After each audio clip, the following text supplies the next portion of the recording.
Hello and welcome everyone, my name is Peter and in this video I will show you how to change air filter on 2-liter TFSi engine found in Audi TT Mark II or Volkswagen cars.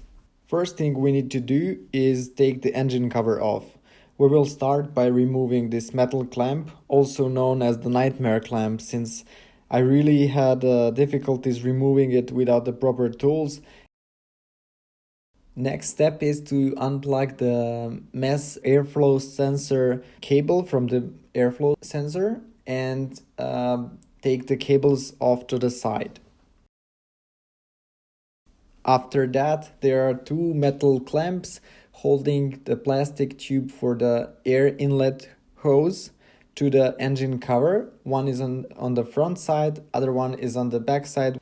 Now pull the hose to the side and make sure that it is properly disengaged from the engine cover. Now, since we removed the nightmare clamp, it's time to deattach intake hose. So this is the part that we are actually going to use some force, and as you can see, I grabbed for the front right corner of the engine cover, since the engine cover is fixed to the engine in 4 spots, which I'm going to show you where they are as soon as we take the engine cover. So just pay attention to how I grab the cover and how hard you have to pull upwards to actually deattach the cover from the engine.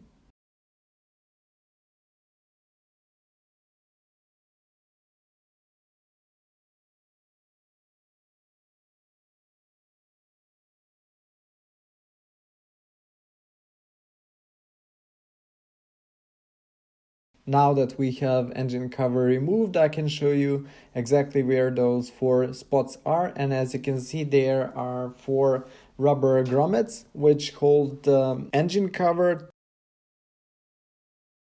front right engine cover mount. This is the second one. The third and the fourth one are back, so this is the third and the fourth one. So now we are going to flip our engine cover over, and on our back side there's 4 torque screws to disassemble the heat shield.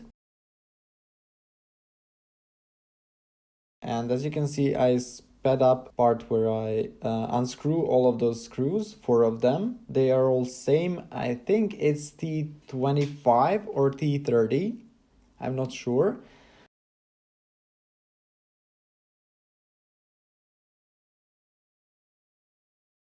Remove the heat shield and place those screws on there so you don't lose them or mix them with other screws. After that, there are Phillips screws all around the housing. 1, 2, 3, 4. There's 2 in the middle. 5, 6, 7,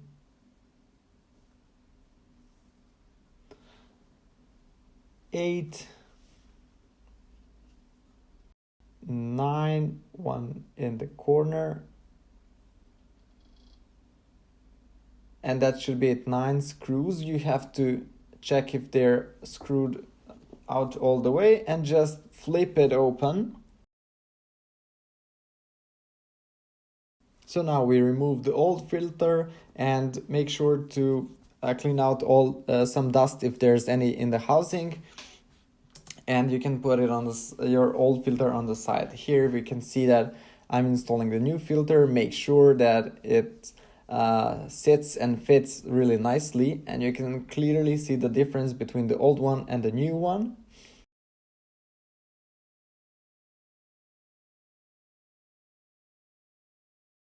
Now take the part with the filter and make sure all of those hinges, there's 5 of them, that they hinge really nicely, and then just close lower part of the housing, making sure that all of the hinges are properly seated, and apply pressure. Screw back all of 9 screws in. Phillips screws once again. You can see that I always start by unscrewing the screws. What that allows me is not to cross thread the screw holes. Once again, I'm going to speed up.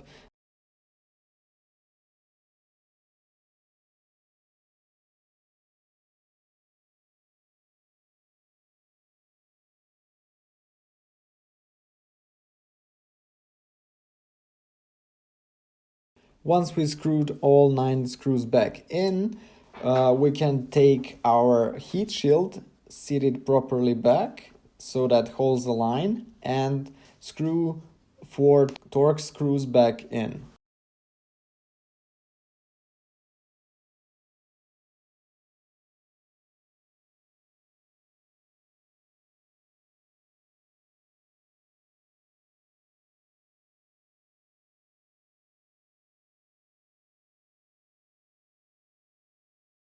We need to get the nightmare clamp back on the housing before we get it back into the car. Now that we're done with that, we can take the engine cover back into the car.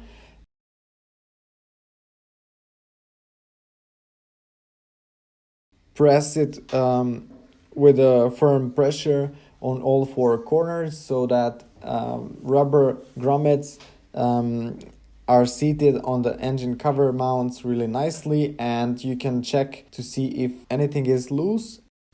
After that, the steps are basically reversed order from how we started. So we are putting back the intake hose, 2 clamps holding the hose to the engine cover, plugging back the mass airflow sensor cable in, and then after that, getting back the air intake hose with the nightmare clamp. As you can see here, I use the small mobile vise just to hold the clamp opened, so to say, so it's easier for me to get the hose back on the engine cover.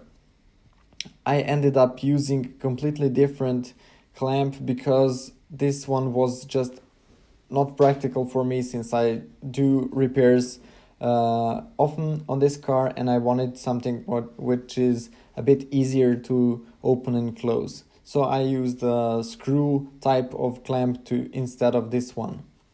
Putting these 2 back screws in actually just made it easier for me to remove the hose. You don't have to do it, but it's only 2 T25 Torx screws.